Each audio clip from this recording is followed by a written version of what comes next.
How we doing, folks? Welcome back to another fishing report for you guys. We got the OG crew back. Me and Alex are doing it for you. So why don't you start off, Alex? I know everybody's getting real excited about the big striped bass. It's coming up May 16th, guys. It opens up. And most of the bay side, you do have to be a little bit careful in some of your rivers. It's going to be catch and release till June, but it's about to open up. Yeah, make sure, like Sammy said, there's a lot of info on the website, the inner website. Go to fisheries and you can see a map. So make sure to take a look at that before you go out and start keeping them, because some areas, like you said, are closed. There's a lot of anticipation on the striped bass fishery here.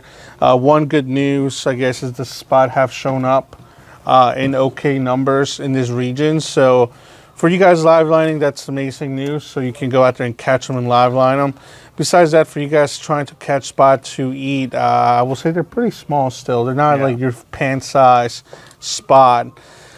There's a thing that we never talked about in the past few years, but mayworms are a thing, and there used to be a common fishery, or I guess special fishery type of style of things back in a couple of years, like 5, 6, 7 years ago? A few years ago, it was really just a way for us to kind of specialize the baits we were using, especially when casting jigs and stuff. Mayworms are just a small, like really, really small red worm that hatches on the bottom of the bay.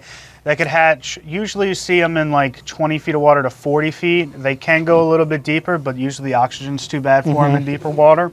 So looking at any sort of like hard bottom where these things might be hatching, so like oyster bars you can find out in open water, any sort of structure on the bottom that has crustaceans and things like that is where these hatches happen.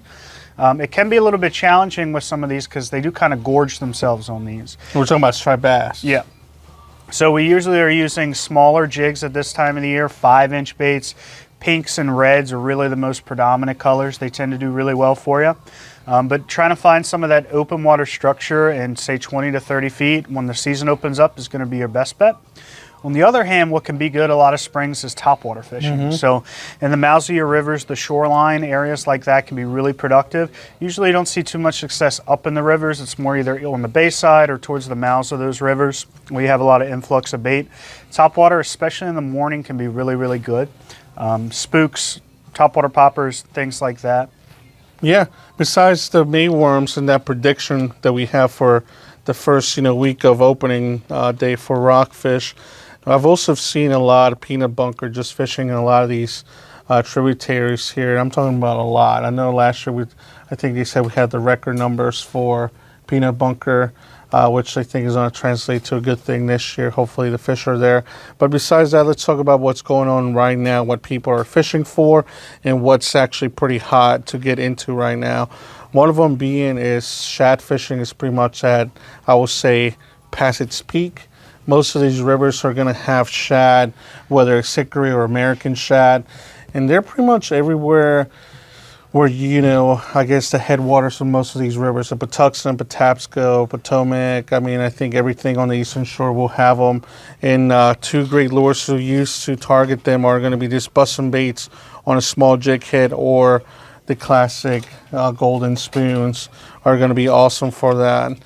Besides that, snakehead fishing is also one of the other things that people are doing. I know you just did that a little bit ago. So how was that? Yeah, I had a okay trip the other day doing it, and one of my favorite parts about this time of the year is topwater for them. I think it's something, they haven't seen topwater baits in a long time, so they're really willing to commit to these. From what I noticed, they're not quite on guarding fry yet. That's to come, usually later May into June. Does that sound about right? So it's a great time to fish with these fish because when they start guarding fry, we know it can be a lot more challenging to get those bites. So you can get some of the bites of more fun baits like topwaters. This is a small frog from Jackal. It's one of Alex and our favorites. It's a really small, compact frog, but it still has a lot of weight to it. It's a half ounce, so you can get a really good cast with it, especially for fishing heavier braid and stuff like that. It can be hard with some of the lighter frogs to get a good cast. Snakehead don't have a mouth like a largemouth. They do have a pretty decent sized mouth, but they don't particularly eat topwater baits well. So having something really dark like a black or really bright like a white, some of those more dominant colors, when they do come up to eat it, they tend to get a better bite with it and you can hook some more fish. So blacks and whites are kind of a go-to. But you can certainly catch them subsurface if you're fishing in an area that has that.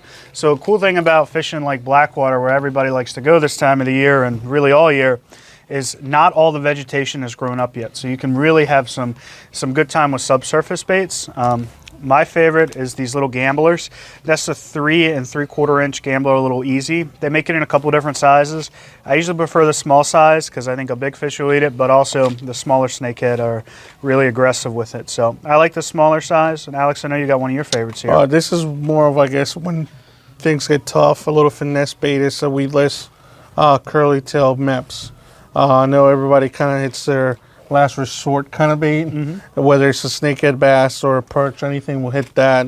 So it's kind of my go-to. Hey, I want to catch something before the end of the day.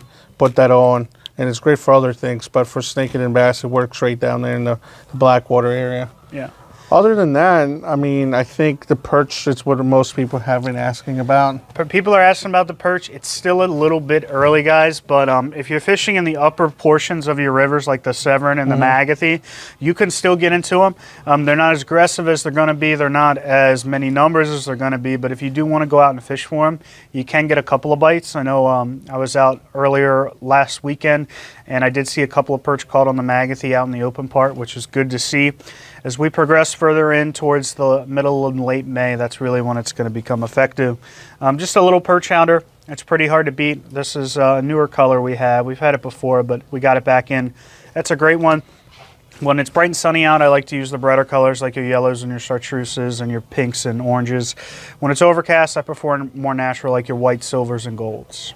Yeah, remember, guys, this is a weird transition point for the perch, but once they're out here, they're going to be out here in great numbers. And last but not least is going to be crabbing. Everybody keeps talking about crabbing being pretty decent for this time of the year right now. What have you heard out there? So for this time of the year, it is decent. It still doesn't mean you're going to go out there and get your bushel right away. But people are catching crabs. So earlier in the season, more effective is going to be with traps. We like the trout line for big numbers in the spring, in the summer and fall. But the crabs, there's different water temps as they come up. The crabs are not really doing a good job at holding on to the trout line. So if you have traps, this is the best time of year for them because you can kind of catch them when the trout liners can't. Positioning in a little bit deeper water than you would in the summer, like 10 to 14 feet, is really going to be effective for you. A lot of people target mud. In the summer, we try to avoid the mud, but this time of the year, the crabs are coming up out of that mud, so getting near some mud can be effective this time of the year. So most of your drop-offs that are in 10 to 14 feet are usually pretty muddy in our Magathie and Severn anyway, so it's kind of it's a little bit easier to find your spot right now. But don't expect, more than a dozen or two crabs. So certainly something to get out there and do, and that'll just continue to get better. Yeah, and last thing is we have our catfish tournament coming up. That is going to be a great 24-hour tournament benefiting combos for kids, so make sure to check that out on our website. You can go anywhere for these catfish. We're talking about invasive, but any catfish you catch, you can bring in. Take a look at all the details there. I believe check-in is at 2 o'clock on a Friday and goes until 2 o'clock on Saturday. So make sure you're in before that time. Other than that, that's it for your Fisher Report, and we'll see you guys back next week. Have a good one. Thanks, guys. Take care.